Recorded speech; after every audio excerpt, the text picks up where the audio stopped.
नमस्कार, मी जयश्री एकतपुरे, प्रभाग क्रमांक 13 मधनं उमेदवारीसाठी नगरसेविका पदासाठी उभी आहे।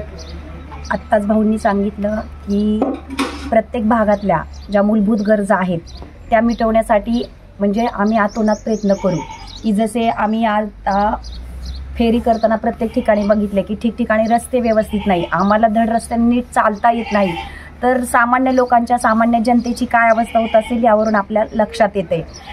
आम्ही भारतीय जनता पार्टी ही लोकांच्या मूलभूत गरजा नक्कीच पूर्ण करू, विकसित करू।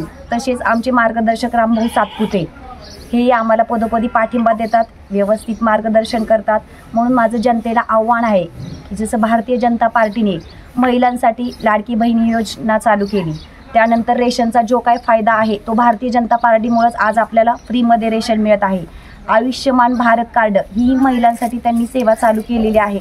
तसेच एसटीत अर्ध तिकीट आहे ते भारतीय जनता पार्टीमुळेच माझ्या महिलांना आहे। महिलांना एक उच्च सुशिक्षित स्थान हे केवळ एक भारतीय जनता पार्टीने दिलेले आहे। आपण इतर भागाभागात बघतो की महिलांना सन्मानाचा अधिकार, मान सन्मान हे केवळ एक भारतीय जनता पार्टीच देऊ शकते। म्हणून माझ्या सर्व बंधू भगिनींना अत्यंत कळकळीची विनंती आहे की तुम्ही कमळ या चिन्हावर मत द्या आणि आम्हाला भरघोस प्रचंड मताने विजयी करा। आम्ही नक्कीच गावाचा विकास करू। माझा म्हणण्याचा अर्थ असा आहे की अकलूज झाले भकास, रामभाऊ सातपुतेमुळे नक्कीच होईल या अकलूजचा विकास। धन्यवाद।